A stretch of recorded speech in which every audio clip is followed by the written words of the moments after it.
Well, good afternoon, graduates and family. I have to say that it has really been a pleasure to sit here and to listen to all of the experiences that the graduates have received at Antioch.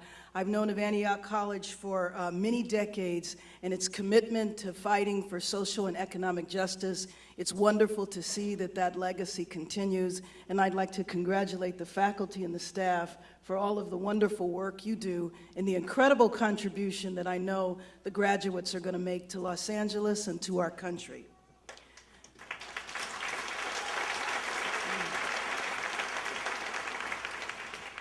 You should all be enormously proud of the success we are honoring today. Success that stems from every ounce of heart and hard work that you poured into your time here. Congratulations, too, to all of the families, friends, and loved ones here today who have held you up and urged you on, who miss spending time with you, and who helped bring you all to this day. My advice to all of you on this special occasion: take pride today, but take action tomorrow. You came here for a reason, not just for your specific educational goal, but also for the approach Antioch takes to help you reach your goal and the atmosphere here of social commitment and collective action. As Antioch graduates, you not only have a world of new opportunities, you have some responsibilities as well. You have to marshal the drive and commitment that brought you to Antioch and the education and experience you gained at Antioch, and become truly involved in your communities and in the fight for just causes. And there are many just causes in these times we are in. Like certain other times in our history reflect Charles Dickens' famous passage of being the best of times and the worst of times, with major challenges confronting us and major opportunities springing from those challenges as well. Take healthcare, for example. We faced having millions of people with no health care coverage at all, and millions more who were struggling to afford the coverage they had, the worst of times. Then roughly 100 days ago, the United States took a major step toward joining the rest of the industrialized world by passing significant health care reform. Thanks to our Congresswoman. Now an additional 30 million people will have health care, a major step forward to health care becoming a fundamental right and not a privilege. The way education has been considered for so long in our society, we don't even think about it. K through 12 education is free and it's an entitlement. We can debate the quality, but the fact is that it's an entitlement that we don't even really think about because we know it is a right in this country, just as health care should be. Is it the best of times for healthcare now? Not necessarily. Much more needs to be done.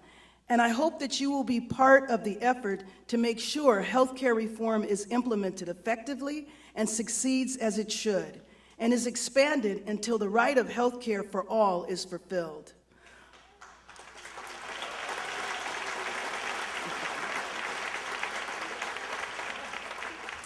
Otherwise, what is a terrific first step will not go much further without the collective push that only happens when people become involved. It's hard to imagine that anyone living along the Gulf Coast doesn't consider right now to be the worst of times. An oil spill visible from space, jobs and businesses lost or threatened, fragile wetlands and vulnerable wildlife destroyed. But maybe from this environmental disaster, people with your critical thinking skills and commitment to social action can come together and demand the changes that we will need to have in order to have the best of times and the safest of environments. But what is now tragedy can only be transformed into a victory when people become involved. So we have an environment free from the dangers of drilling because our economy is no longer dependent on fossil fuels.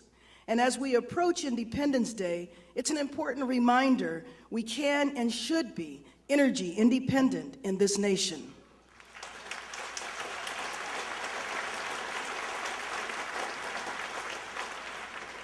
Reducing our dependence on fossil fuels also helps combat climate change that, left unchecked, means for California dirtier air, more wildfires, damaged crops, and lost jobs. We can't afford not to fight climate change at the national level, and we certainly can't afford to roll back the progress we are making here in California. There are some fragile and hopeful signs that for our economy, it may no longer be the worst of times, that we are making some progress out of the Great Recession.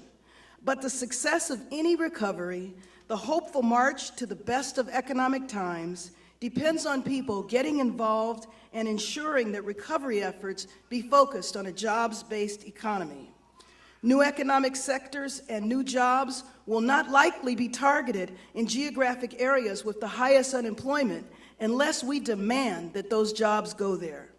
But what could happen if we were able to focus resources, if we came together as a coalition that insisted on it, that this state and this nation address the unemployment rate and the recession with public works jobs on a much bigger scale, to rebuild our cities, to rebuild our roads and our infrastructure.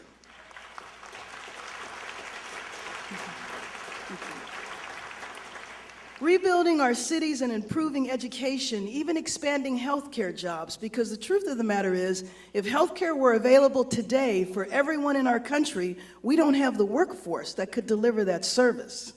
Taking the lessons from the worst of times, how close we came to the cliff in California, how bad we need to reform and regulate the system, and how interdependent we all are economically, we can build from the pain of this recession a real, lasting, and equitable recovery. You've probably all seen the bumper sticker that says, "Speak up, even if your voice trembles and your knees shake." That takes courage. Putting yourself out there to help turn strangers into neighbors and neighbors into a community, that takes courage. Going back to school later in life when your plates are already full with responsibilities and obligations, that takes courage. I know that one. And I know many of you fit that description. Though I don't know if any of you quite match my favorite graduate this year, Heather Soares, who at 94 just graduated Mills College and wants to be a museum docent. Graduates, that's right, we should give her a round of applause. Graduates, whether you are 24, 44, or 94, get involved. Stay involved. I know you have the courage it takes, and I know you have the commitment to do it.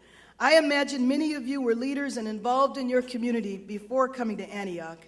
And now with the education, skills, and experience you have gained here, hopefully your commitment, courage, and determination have been strengthened. So now you can go forward and contribute to the building of the best of times, to being a part of the force that shapes the responsible policies and the livable communities we need, to carrying on the best of Antioch tradition and combating the racism and sexism and homophobia that is still too prevalent in society and which is cynically fanned by organized forces intent on turning back the clock. Graduates, find something that you are passionate about and use that passion to make a difference, and most of all, enjoy every step of your journey. Congratulations, graduates.